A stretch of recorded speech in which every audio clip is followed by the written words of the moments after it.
Thanks for downloading the McKay interview. My newest guest is Stephen Miles. He joins me from Washington, D.C. and is a fellow for global natural gas and energy transitions at the Baker Institute Center for Energy Studies at Rice University in Texas and senior counsel at Baker Botts, Houston. Our topic is liquefied natural gas and energy, subjects about which he has considerable expertise. And we talk, among other things, about what LNG is, what we use it for, how clean it is, the impact on supply caused by current tensions with Russia, and future energy needs not only in the West, but also in the Far East and elsewhere. I hope you enjoy the podcast.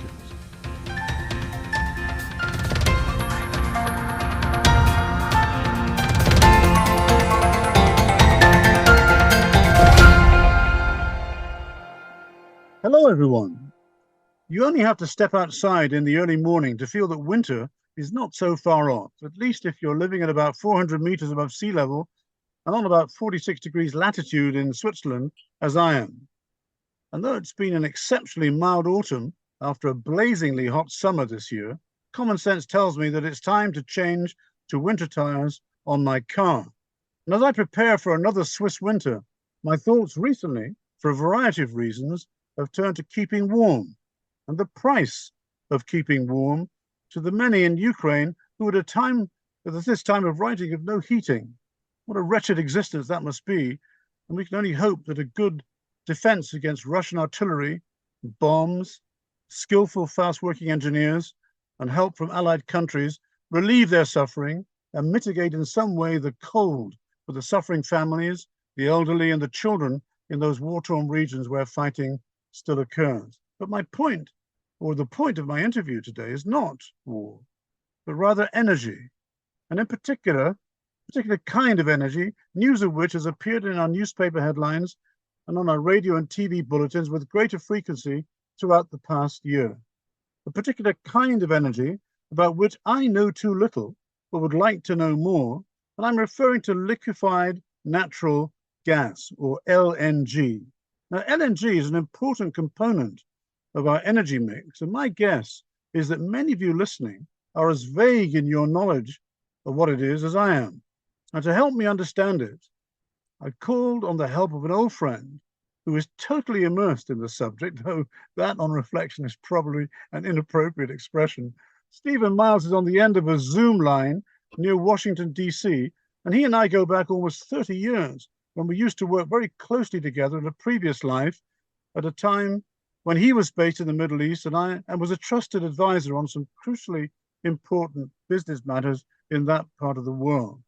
Well, nowadays, he's a fellow at the Baker Institute Center for Energy Studies, or to give him his full title, he's a fellow for global natural gas and energy transitions at the Baker Institute Center for Energy Studies, and a senior counsel at Baker Botts. That's a prominent law firm. And that Baker in the name is the eminent James Baker, who served as Secretary of State to President George H.W. Bush. Stephen Miles, welcome to the McKay interview. It's good to see you again, and thanks for making time for me.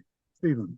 Michael, thank you so much. It is really a pleasure to have the chance to be on your show and to speak with you again. And we do indeed go way back, and I'm pleased to be here. Thank you. It's hard to believe when I looked at the calendar that it is approaching 30 years, Steve, but you've worn well. I hope I've worn as well as you. Stephen, before we begin our conversation about LNG and energy, please tell me and our listeners how you got into this specialization, as you meant all those years ago when you were a lawyer, an attorney. Tell me the story. Wow. Well, we're all a product, I guess, of our upbringing, and I sort of came of age in the 70s. It sounds, I guess I've really dated myself, we had a number of upheavals in the energy world at that point in time. We had two oil embargoes, 73, and of course the Iranian oil embargo in 79. We had a number of geopolitical crises. We had economic problems, and I grew up in the United States thinking, we really one of our biggest challenges is energy security, and it really was a formative event for me as a college student. And so I really thought I want to go into a career where I can really think about and help to see what we can do about improving the energy security of my country and allied countries, and that's actually how it started. And I went to law school and I went to business school, and I focused initially on a lot of renewable energy. It was a little early for that. The renewable energy industries weren't really quite ready in 1980.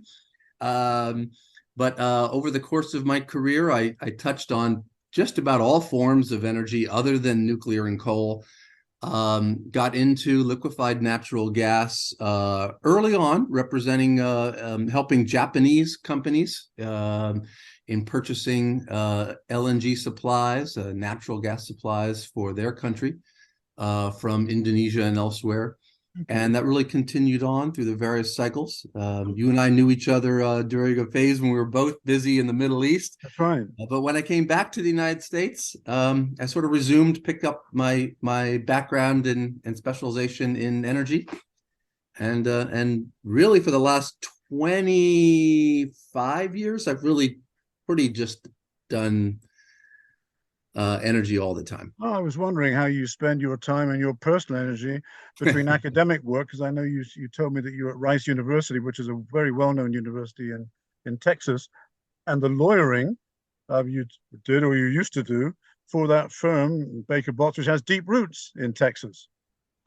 Well, thank you. I retired from the day-to-day practice of law in January of 2020.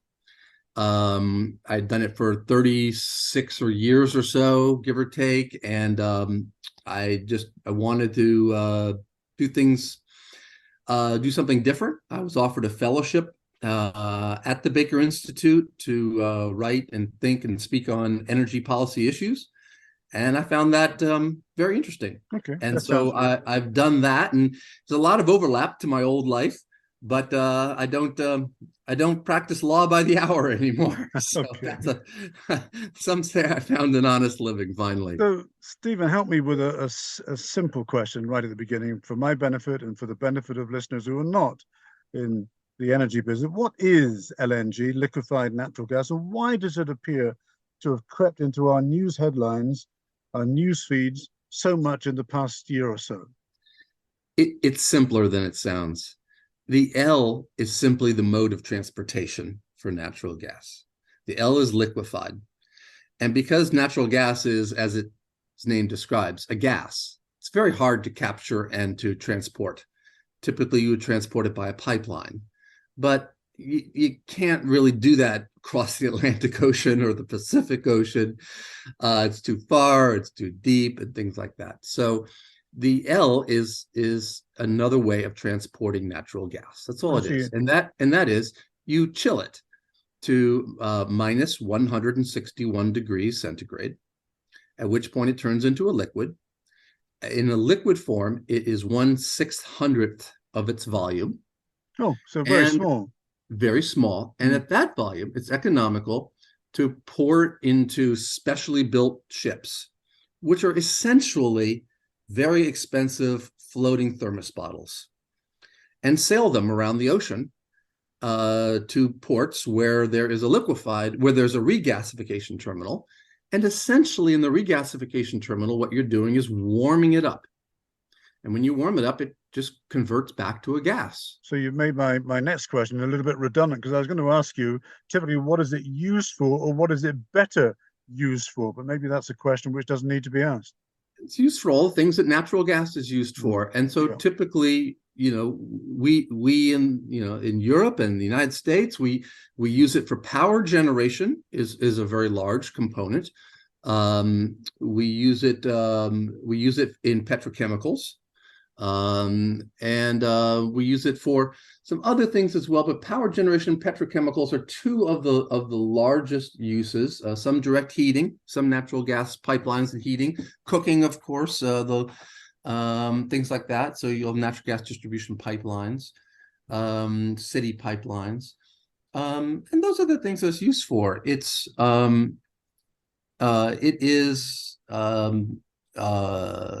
a fossil fuel. Yeah. This makes it somewhat complex in the current taxonomy of carbon. It is probably the lowest carbon emitting of the fossil fuels, certainly lower than coal or oil. But that, to really get a handle on that gets into questions about, all right, how much methane is being emitted as opposed to CO2, and we can certainly talk about that. And that's where a lot of the discussion is today, including at COP27 in Egypt. Well, just enlarge on that a little Methane. bit for me, Stephen, because I wanted to ask you how efficient, how clean it is compared with other sources of energy, and what role LNG plays in the energy transition towards cleaner fuel and net zero. I mean, those are the questions of the day. Yeah. And fundamentally, I mean, I can tell you some basic statistics, such as methane or natural gas, LNG, natural gas being essentially the same, just a mode of transportation, emit half the carbon, half the CO2, let me be precise, of coal, and a third less than oil. But the questions really come down to that's in the consumption. Sometimes it's called scope 3, but that's the consumption of the actual burning of the molecules. You then have to go upstream and look at, okay, how much of global of greenhouse gases, be they methane or be they carbon dioxide or others, are emitted in the actual production process upstream. And that's something that is the world's really coming to grips with, at least the Western world is really coming to grips with. I can speak most knowledgeably about the US compared to some other places, so I'll do that. Yeah, tell me about that, please. It's an area where the US is spending a ton of money. It's mostly being driven, well, it's being driven both by the private sector and the public sector. We don't have a carbon tax yet the way that Europe does, but we have both but we have both reporting and regulation of methane, and we have regulation at the state level and public utility level in terms of requiring customers, buyers of natural gas, to go seek certified natural gas, differentiated natural gas, and so by some estimates that's about 25% of all natural gas now that's purchased in the United States is natural gas that has been certified as meeting very clean, very low methane emitting standards. And what this means is that the producers have undertaken to review and to reduce their flaring, to reduce their leaks, to reduce their fugitive methane emissions, they're often called, such that there's a very, very low level of methane being released. A few years ago, the common figure in the industry was, methane emissions are less than 2%. Nowadays, one of the certifying entities, MIQ, there are several, and they're all very good. One of the gives a score of A through F, and these are private organizations. Private, not for profits, and you would engage them, and they would come through, and they would put up meters and monitors, and they would look at your policies, and they would actually do tests and local, and they would also do airborne tests, and they'd look at this and they'd say, if you meet that 2% standard and you have good policies and you measure every year, you get an F. Yeah. Nowadays, to get an A, you have to be 0.05 or 40 times better than what the industry said it was just a few years ago. So it's just an indication of how fast things are moving and how much investment is being placed into methane reduction in the US and in other I think OECD countries, and certainly Europe has a great incentive and focus on this as I was well. going to ask you how the United States regulation stacks up against Europe and other OECD countries. Are you a leader, or are you in the middle of the pack, or I mean, how does the regulation Well, compare? I like to look at objective third-party data. Yeah, So yeah, the International Energy Agency, yeah, IEA, yeah, published a report exactly 1 year ago, November 8, I think, 2021, yeah. in which they looked at the data they had, and that data would have been a year old at that point. So you're now missing 2 years of investment in methane reduction in the US. And among the countries they looked at, the US was the third best Okay. in overall methane intensity from the oil and gas sector. Canada and Saudi Arabia were the two that were better. Russia and others were much worse. I was going So to ask you, that's Stephen, third. sorry, go on. Now after you. How important is the LNG is LNG in the energy mix of the United States today compared with the energy mix of, let's say, the 27 countries of the European Union? Or is it more or less the same, comparing industrial country with industrial country? So LNG is, of course, an export from the United Yeah, States, it's right? an And so export. we were an LNG importer, right, for a while, and then we found much more gas and ways of exploiting more gas, and so we. For a while, we wondered, what are we going to do with these import terminals? And they, sat there. And then some folks, some very, very smart people and adventurous entrepreneurial people said, well, let's turn them around into export terminals. And that happened starting in about 2012. So, And so so being a now net we export. export. So how did that this was discovered, or is this to do with, say, in America, the fracking industry, or is it a combination of both? I don't quite understand how that changed from one side to the other. Yeah, I mean, you can't have this, you can't tell this story without saying it was a result of fracking, because it Yeah, was. yeah. That produced this huge volume of oil and natural gas in North America. And so now you export it. And now we export it. Well, we also consume it. Sure, sure. Obviously, yeah. And to be clear, so domestically, the US has dramatically reduced its own GHG footprint. So we have, for we're an interesting place from time to time. We're difficult. We don't want to sign on to the Kyoto protocols and things like that. But then we end up being the first nation that actually meets them. Well, how did that happen? Well, it didn't happen by any grand policy. It happened because we phased out 25% of our coal plants and replaced them with natural gas plants. Right? And how did that happen? Well, because we had a lot of cheap natural gas. So, and that's continuing to happen in the States. So our GHG footprint per unit of GDP, per population, or in total, continues to improve significantly because we continue to reduce coal and replace it with gas. And Stephen, worldwide, that's the question. Worldwide, the question is, if you export more gas as LNG, are we all replacing coal? That's what we want to do, right? Well, that's what I wanted to get onto. I wanted to move to Asia, because I read that Asia has the biggest demand for LNG.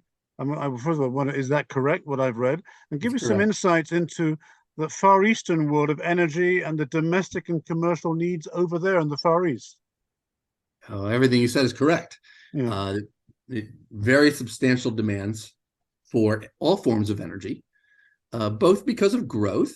Places like China certainly, and just will need to continue to consume vast quantities of energy, and because certain places like Japan are very mineral constrained, very energy constrained, and so the options are limited for them in terms of domestic resources. So there's a lot of demand for LNG and other fuels. The China's Belt and Road Initiative drove coal production and new coal-fired power plants in a way that was, I'm sorry to say, very destructive. It's not just new coal power in China. There were 300 new coal-fired power plants outside of China that were approved as part of the Belt and Road Initiative, in the rest of mostly Asia, Southeast Asia, and elsewhere. This is, it almost doesn't matter what else the rest of the world does on climate if you have that kind of coal-fired power growth. Yeah. It's just everything else gets lost in the rounding.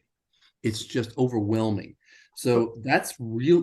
That's job one. That's the focus. So the fundamental question for LNG and for producers and policymakers is, okay, if we drive LNG exports, which is what we're doing in the US, we're doing in Qatar, we're doing in Australia, if we drive LNG exports and increase them, are we helping to offset? Are we helping? Not, I take that word back because it's a very loaded word. Are we helping to replace, to reduce coal in Asia and elsewhere? And are we? A lot of Asia. Or are we merely being additive? We're just creating more and more energy being consumed. And if it's the latter, then you still have another question, which is whether how the ethics of energy poverty fit in. That is it a bad thing if we are creating more cheap energy to bring more people into the middle class in the developing world? Or are we being elitist in saying, oh no, you all can't do that because that's not helping our environment? I mean, these are the debates. These are the debates. They're happening at COP27 right now. I know. Both of those debates are happening right now. I was just going to mention that because I heard particularly also mentioned at the G20 meeting in Bali in Indonesia that in fact China, I think it was your president who even said publicly that China's not doing a bad job at all in trying to bring down certain levels. So maybe there's been a change. I can't speak to that. Yeah, but anyway, I heard that just this morning. I can't speak to that, but the question of energy poverty is a legitimate question. It's a debate. The southern world is, I think it's fair to say, angry. Yeah, I can understand that. When they hear representatives of my country and possibly your country and Europe say, you all shouldn't make the mistakes we've made. You all shouldn't have the levels of energy and cheap energy and fossil fuels that we have, that makes them angry. Yeah. But I understand the issue on both sides. I'm merely reporting to you what's going on out there. Sure, thanks. My guest today is Stephen Miles. He's a fellow for Global Natural Gas and Energy Transition at the Baker Institute Center for Energy Studies at Rice University in Texas, and a senior counsel at Baker Botts law firm in Houston.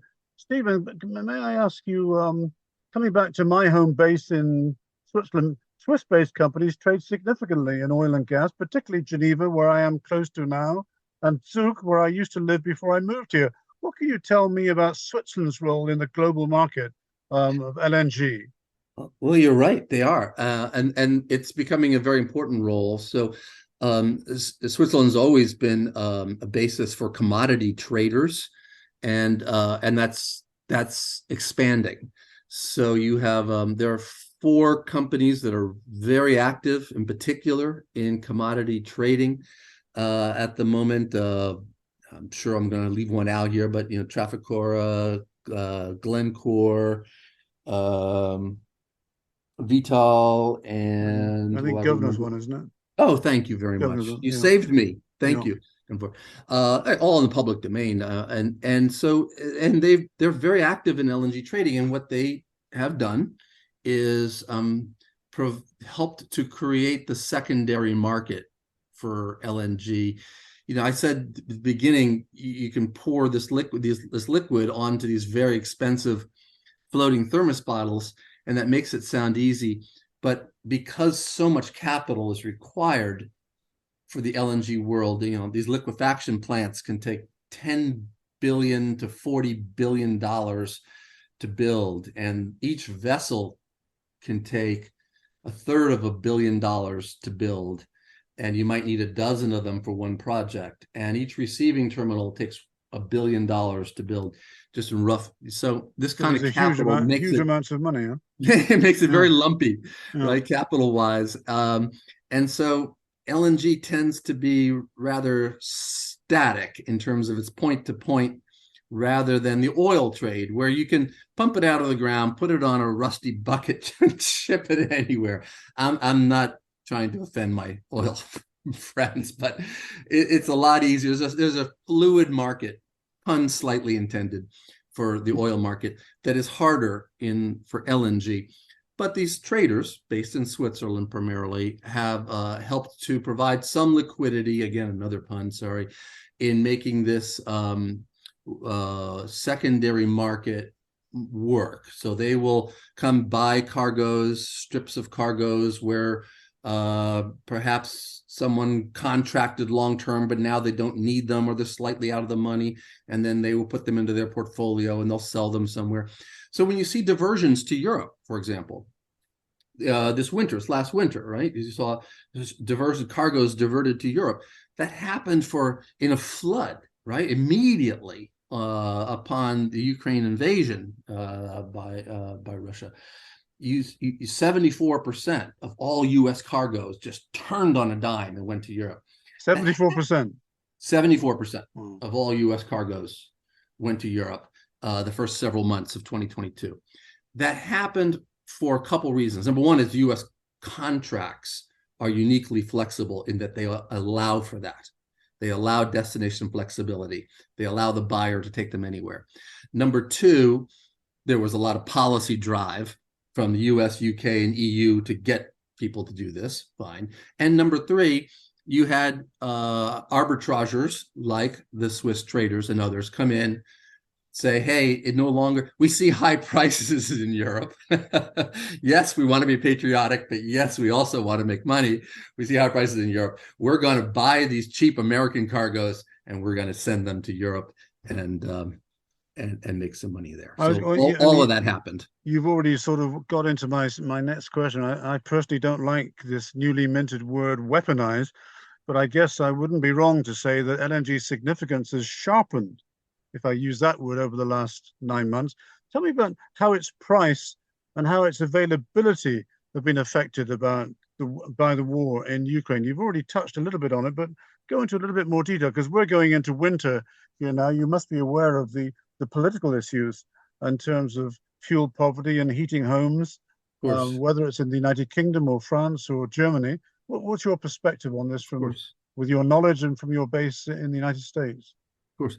Well, several bits of good news. Number one is it's great news that European natural gas storage is basically full, unlike a year ago when it was very, very low. I think you went into last winter somewhere around 20 or 22% full.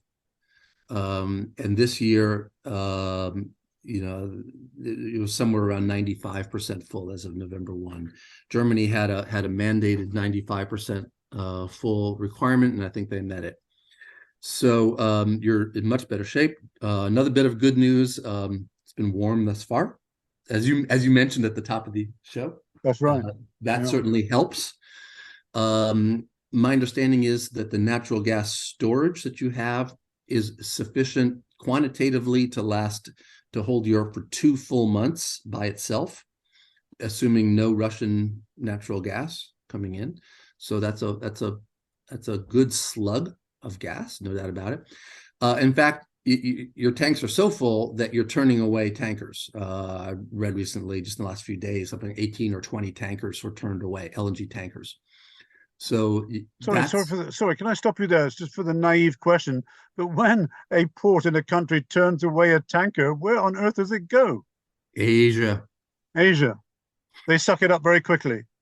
Yeah, we do. So at the same time that we sent 74% of those cargoes to Europe, where do you think they came from? I mean, not from, they came from the United States, but you robbed Peter to pay Paul, right? So a lot of those cargoes were supposed to go to Asia. And so, yes, our brothers and sisters in Asia are very concerned. They're facing a similar situation. Russia is playing a very similar game in Asia with Japan, Korea, and Taiwan that it was started to play with Europe and Ukraine a couple years ago.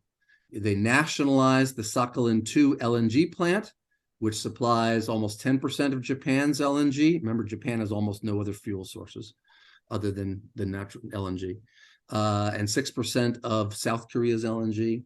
And they then made them come in and reapply to join, noting publicly that both of those countries were deemed unfriendly states to Russia because they were participating in the sanctions, the Ukraine sanctions, again, the Western sanctions against Russia.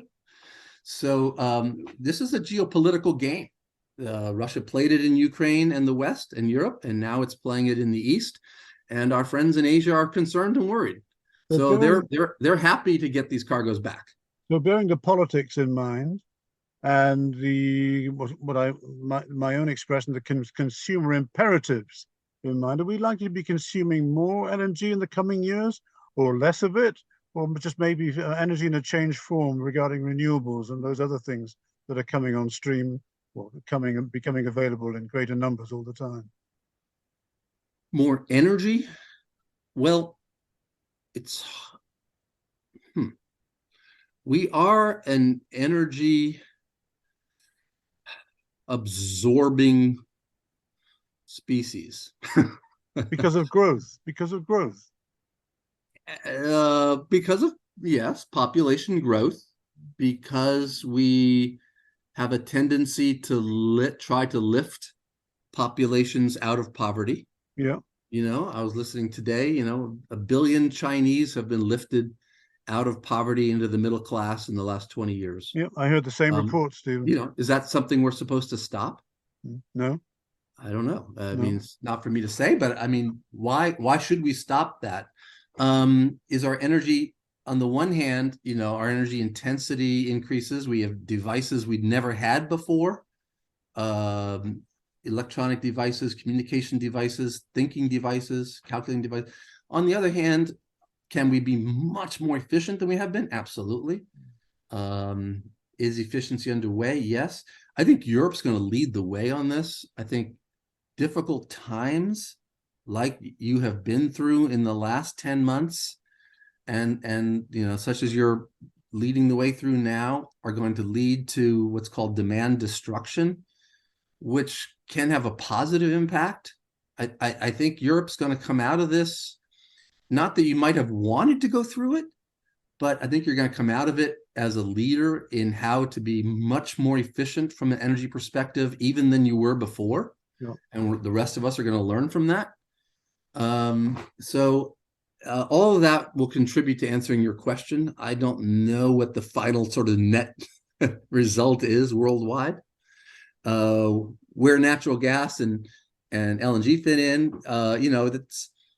that comes down to, I think the answer in all of that the short answer is batteries. Energy storage.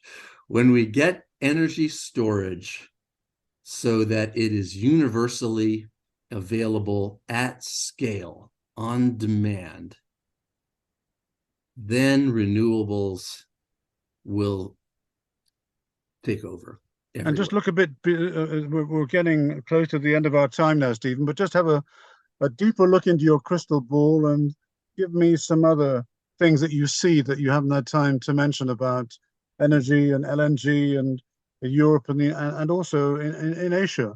What else do you see there that's maybe around the corner? Around the corner. Well, I